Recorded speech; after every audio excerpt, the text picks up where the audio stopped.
Today we're going to talk about change management. Really leading change, we have to understand what's happening in the brain. Why do we meet this resistance? And which tools do we have so we can lead people so that they feel safe and motivated, okay? When you have an employee that trusts you, you know what happens in the brain? If you feel trust, you have 14 centers in your brain that opens up. And this is centers in the social system. It opens up for curiosity, that you want to learn something new. Now, if you don't have trust, do you know what happens? 11 of those 14 centers, they close down, okay? So there's only 3 left. And then furthermore, 6 other centers open, and those centers are negativity, okay? Stronger negative feelings. So have a good relations to your employees is very important for learning, growing, and development. And you don't have to be best friends, okay? It's not about that. But you have to have a good relation to lead people.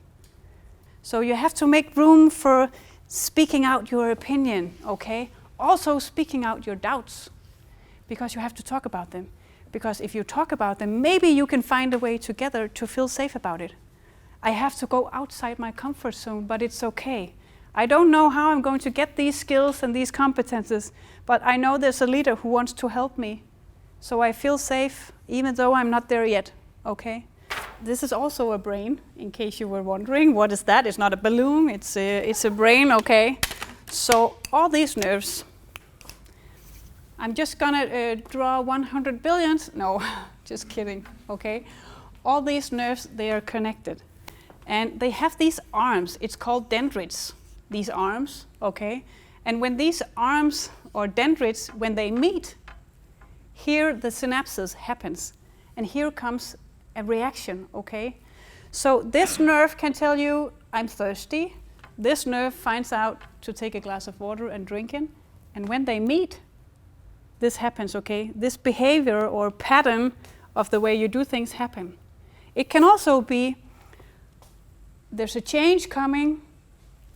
How am I going to react? Also here we have the fight, flight, freeze response. If you get pressured, like a lot, okay? Maybe in the street you meet a person who wants to attack you.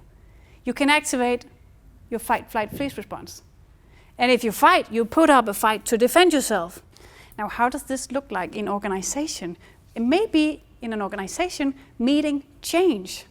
So if you fight here, maybe you're the one who's like working your ass off, okay?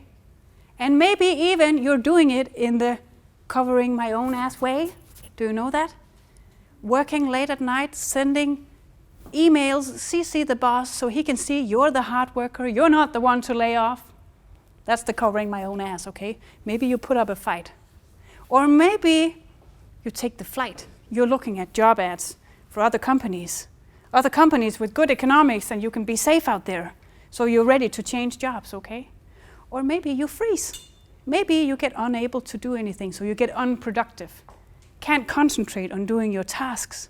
So let's put it in relations to management and leadership, okay? And especially when change comes. Because these are the functions in our brains that we are dealing with. Most of the time in our work life, we are in one of these systems. And I mean, we are really good at in companies to make sure that the employees are in this system. And how do we do that as leaders? We do that by putting up goals, key performance indicators, measuring. We do it all the time, okay? All the time we are being measured, we have these goals and we want to reach them because when we reach them, we get the dopamine and it feels good. Okay, so we are there almost all the time. If not here, maybe in thread. And you said it about the balance. We also need to be in our soothing system, okay? Otherwise we will burn out. And as a leader, this is actually a leadership tool. Why? Because as a leader, you influence which system you put your employees in the way that you act, in the words you choose, in your body language, in the way you lead, the decisions you take every day, the tasks you delegate. the feedback you give when they have to develop. You put them in either threat, reward, or the soothing system. This model, it's actually a leadership tool. It's called the SCARF model. Okay. So let's just wrap this up, because you can do all these things that put people in the threat system, and we don't want to do that. Sometimes it happens, okay? But we don't want to do that. We want to be good leaders. We want people to feel safe and to be motivated to their reward system. And there are things that you can do to put people in the reward system. And maybe you can do several things at one time. I mean, maybe you've met a person who made you feel good about yourself. Okay? Increasing the social status. Maybe you met someone who was very clear on expectations from you. Increasing certainty. Maybe you've met someone who asked you your opinions, who involved you with your ideas, increasing autonomy. Maybe you met someone caring for you, liking you, increasing relatedness. And maybe you met someone who treated you righteously, who treated you fair, okay? So maybe even it makes you feel like a better person when you're around these people. And if we can do that as leaders, we get very far. You guys, you are the future, really, and you are the leaders of the future. So please make things grow out there, okay?